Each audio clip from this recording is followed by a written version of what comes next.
बहुत सारे स्टूडेंट्स हैं जिनके लगातार मेरे को मैसेज मिल रहे हैं कि सर मॉक टेस्ट पेपर तो हम लोग दे रहे हैं, लेकिन मॉक टेस्ट पेपर में नंबर जो है वो कैसे बढ़ाए जाएं। सर हमारे इतने नंबर आ रहे हैं, सर हमारे इतने नंबर आ रहे हैं, सर इतने नंबर आ रहे हैं तो कैसे करें, मैथ्स में कैसे नंबर बढ़ाएं, इंग्लिश में कैसे नंबर बढ़ाएं, सर जीके जीएस में कम रह जा रहे हैं, सर हिंदी में मार्क्स नहीं आ पा रहे हैं। ऐसे तमाम क्वेश्चन हैं जो आप लोगों की तरफ से लगातार मेरे को मिल रहे हैं। तो आज का ये जो वीडियो है वो इसी चीज के सॉल्यूशन के लिए है। तो आइए शुरू करते हैं इस वीडियो को और जानते हैं कि ये जो क्वेश्चन आपका है मॉक टेस्ट पेपर में नंबर को कैसे बढ़ाया जाए, इसके लिए हमें क्या करना होगा। सबसे पहला पॉइंट है कि आपको डेली एक मॉक टेस्ट पेपर लगाना होगा। मेरे भाई जब तक आप मॉक टेस्ट पेपर नहीं लगाओगे तब बताओ आपके मार्क्स कैसे बढ़ेंगे। अगर मार्क्स बढ़ाने हैं तो मॉक टेस्ट पेपर लगाना होगा, ये पहली कंडीशन है। और मॉक टेस्ट पेपर लगाने के लिए भैया अलग अलग लोग अलग अलग प्रकार की चीजों का यूज करते हैं। तो यहां पर सबसे जरूरी बात क्या है? सबसे जरूरी बात यह है कि आपका जो पेपर होगा वो कंप्यूटर बेस्ड टेस्ट होगा, यानी कि सीबीटी एग्जाम होगा। तो मेरे भाई सेट पेपर नहीं लगाने हैं। सेट पेपर का मतलब ऑफलाइन पेपर नहीं लगाना है, क्योंकि अगर आप ऑफलाइन पेपर लगाओगे तो आप उस एग्जाम के माहौल को हैंडल नहीं कर पाओगे, सो आपको एग्जाम हॉल में मिलने वाला है। इसलिए कंप्यूटर पर बैठकर ही टेस्ट पेपर देना है।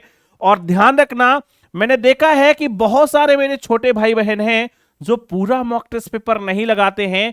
तो अगला इंपॉर्टेंट बात है कि जब भी आप मॉक टेस्ट पेपर दोगे कंप्लीट मॉक टेस्ट पेपर लगाना है, यानी कि पूरे के पूरे 80 क्वेश्चन आपको अटेम्प्ट करने हैं। ये प्रण कर लीजिएगा, 80 क्वेश्चन ही आप अटेम्प्ट करके आओगे और उसमें सारे सेक्शन मतलब मैथ्स भी करना है, जीके जीएस भी करना है, रीजनिंग भी करना है, और हिंदी या इंग्लिश में से जो एक आप सेलेक्ट करोगे उसको भी सॉल्व करना है। तो सारे सेक्शन अटेम्प्ट करोगे और पूरे क्वेश्चन यानी कि कंप्लीट मॉक टेस्ट पेपर देना है। और कितना देना है?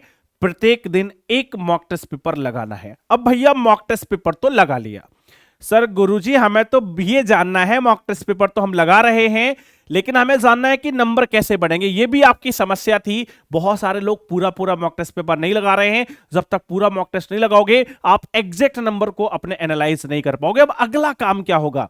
अगला काम है ओरल कैलकुलेशन पर फोकस करना।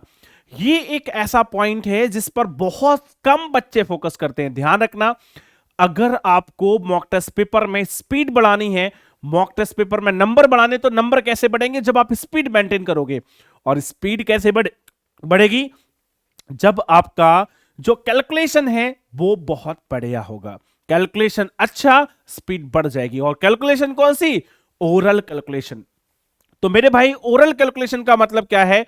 जो पेन और पेपर होगा उसका आपको यूज मिनिमाइज करना, मतलब कम से कम उसका आपको क्या करना है? प्रयोग करना है। ठीक है। और सबसे जरूरी बात यह होगी कि अगर आपको पेन और पेपर का यूज कम करना होगा तो वो कहां पे करना होगा? वो ये दो सेक्शन होंगे, वो होंगे रीजनिंग और मैथ्स। क्यों? क्योंकि जब आप हिंदी की बात करोगे, जब आप जीके जीएस की बात करोगे, तो वहां पर ऑलरेडी आप पेन और पेपर का यूज कर ही नहीं रहे होगे। तो ये पेन और पेपर का यूज आपको कहां मिनिमाइज करना है? मैथ्स में और रीजनिंग में। एक चीज और ध्यान रखना, अगर आपको ओरल कैलकुलेशन पे कमांड बनाना है, यानी कि ओरल कैलकुलेशन को इंक्रीज करना है, तो आपको क्या क्या काम करने पड़ेंगे? आपको सारी टेबल आनी चाहिए, 30 तक की टेबल्स आपको आना चाहिए। आपको स्क्वायर यानी कि वर्ग, क्यूब यानी कि घन, स्क्वायर रूट यानी कि वर्गमूल, क्यूब रूट यानी कि घनमूल, ये भी आपको स्क्वायर और क्यूब याद होने चाहिए। और जब स्क्वायर क्यूब याद होंगे तो स्क्वायर रूट और क्यूब रूट निकालना सीख जाओगे। आपको गुणा करने के तरीके, भाग करने के तरीके, जोड़ने के तरीके और घटाने के तरीके भी पता होना चाहिए, यानी कि कैसे मल्टीप्लाई करते हैं डायरेक्टली, ओरली कैसे हम डिवाइड करते हैं, कैसे एडिशन करते हैं, कैसे सब्ट्रैक्शन करते हैं।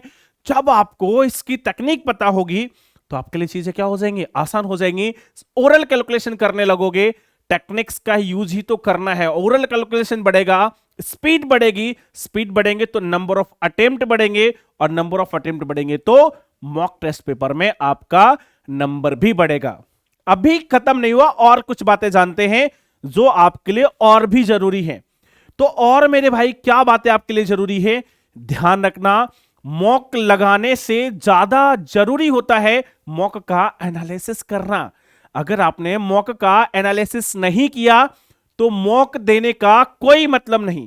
और मॉक का एनालिसिस करना है आपको 3 इंपॉर्टेंट पॉइंट पे। पहला है रॉन्ग क्वेश्चन, दूसरा है राइट क्वेश्चन, तीसरा है स्किप्ड क्वेश्चन। मतलब जो आपने प्रश्न गलत किए हैं वो, जो आपने प्रश्न सही किए हैं वो, और वो प्रश्न जो आपने छोड़ दिए हैं। अगर मैं बात करूं कि जो आपका प्रश्न जब गलत होता है तो उसके गलत होने का सबसे बड़ा कारण क्या है। गलत प्रश्नों को जब आप काउंट करोगे कि कितने प्रश्न आपके गलत हुए, तो उनका जब कारण देखोगे तो पहला कारण होगा आपने कैलकुलेशन मिस्टेक करी होगी। क्या करा होगा? आपने कैलकुलेशन गलत करी होगी, यह पहला कारण होगा। दूसरा, आपने ऑप्शन जल्दबाजी में गलत लगा दिया होगा, यह दूसरी गलती होगी। और तीसरी गलती होगी आपने आंसर तुक्के में लगाया होगा। ध्यान रखना, कोई भी क्वेश्चन जब गलत होगा तो कारण जरूर पता कर लेना कि इन तीनों बातों में से, या और भी कोई बात हो सकती है लेकिन ये तीनों होगी, इन तीन में से किस वजह से आपका क्वेश्चन गलत हुआ है। और जिस भी वजह से क्वेश्चन गलत हुआ वो दोबारा नहीं होना चाहिए। ध्यान रखेगा, वो गलती दोबारा नहीं होना चाहिए। जितने क्वेश्चन राइट हुए हैं, सर राइट क्वेश्चन में क्या एनालिसिस करना है? अरे भाई ये तो सबसे बड़ा है। देखो, राइट क्वेश्चन में एनालिसिस हमें यह करना है कि कहीं हमने जितना समय उस क्वेश्चन को देना चाहिए था, क्या हमने उससे ज्यादा तो नहीं दे दिया। क्योंकि जब आप किसी क्वेश्चन में ज्यादा समय दे दोगे तो आप किसी दूसरे क्वेश्चन का समय खा जाओगे, और जब दूसरे क्वेश्चन का समय खा जाओगे तो आपका अटेम्प्ट तो हो जाएगा ये, लेकिन मेरे भाई ओवरऑल अटेम्प्ट क्या हो जाएंगे? कम हो जाएंगे। और ओवरऑल अटेम्प्ट कम होंगे तो नंबर कम नजर आएंगे। तो अगर ओवरऑल अटेम्प्ट बढ़ाना है तो स्पीड बढ़ानी है, उसके लिए राइट क्वेश्चन पे जो कर रहे हैं उस पे ज्यादा समय नहीं खपाना है। अगर आपको लग रहा है लेंदी, स्विच करो, आगे बढ़ो। यही लिखा है कि एवरेज टाइम से ज्यादा टाइम तो नहीं लगा दिया मेरे भाई आपने। और स्किप्ड क्वेश्चन कौन से होते हैं? स्किप्ड क्वेश्चन में केवल 3 बातें आती। पहला, कॉन्सेप्ट नहीं आता। आप किसी क्वेश्चन को तभी स्किप करते हो जब आपको उसका कॉन्सेप्ट नहीं आता है। अगर कॉन्सेप्ट नहीं आता होगा तो क्वेश्चन क्या हो जाएगा? स्किप हो जाएगा। इसके बाद दूसरा कारण होता है क्वेश्चन लेंदी लग रहा था। कई बार आप देखोगे क्वेश्चन को सॉल्व करने में आपको लगेगा यार टाइम ज्यादा लग जाएगा, और अगर आपको ऐसा लग रहा है तो क्वेश्चन को स्किप करना है। लेकिन जब आप एनालिसिस कर रहे होगे तो आपको देखना है कि क्या इस वजह से आपने स्किप किया था। अगर हाँ, तो आप तरीके पता करना कि कैसे हम इसको शॉर्ट बना सकते हैं, कैसे हम और अपनी अप्रोच को बदल सकते हैं कि ये कम समय ले और क्वेश्चन क्या हो जाए? सॉल्व हो जाए। अगला और अंतिम रीजन है स्किप्ड क्वेश्चन का कि आपने क्वेश्चन पढ़ा और पढ़ने के बाद आपको समझ में नहीं आया कि करना क्या था। इन तीनों में से कोई भी रीजन हो, अगर आपको कॉन्सेप्ट नहीं आता तो कॉन्सेप्ट सीखना है। लेंदी होने की वजह से स्किप्ड किया तो तरीके सीखने हैं कि कैसे जल्दी कर सकते हैं।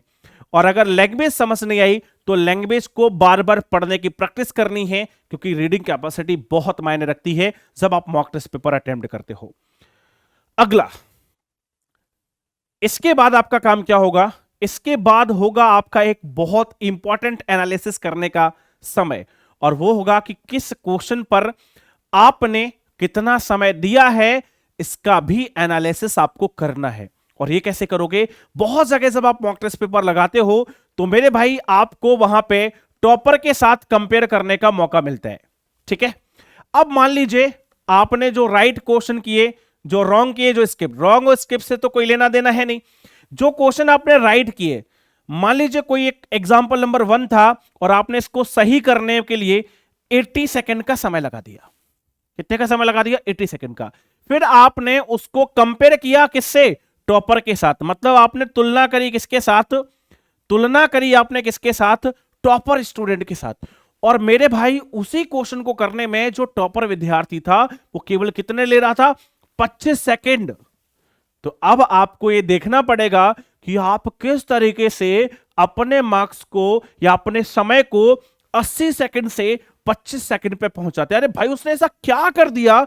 उसने 25 सेकंड में निपटा दिया, आपने 80 सेकंड ले लिए। पता आपने समय क्या ले लिया? ज्यादा। तो आप समझ जाइएगा कि आपको इस क्वेश्चन का समय क्या करना है? कम करना है। ठीक है, अगले क्वेश्चन पे आगे बढ़ते हैं।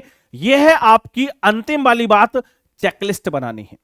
और चेकलिस्ट में क्या बनाओगे, आप पहला मॉक टेस्ट पेपर देना, दूसरा मॉक टेस्ट पेपर देना, तीसरा देना, ऐसे ऐसे देते जाना। और प्रत्येक दिन आप क्या करोगे, एक पेज बना लेना, उस पर लिखना कि पहले दिन आपने कितने सही किए, कितने गलत किए, कितने स्किप किए, दूसरे दिन कितना राइट, कितना रॉन्ग, कितना स्किप, राइट रॉन्ग स्किप। और आप देखना कि जब आप वो पुराने पिछले वाले सारे पॉइंट लगाओगे तो इनका नंबर बढ़ता जाएगा, इनका नंबर घटता जाएगा, इसका नंबर भी घटता जाएगा। और यही होना चाहिए।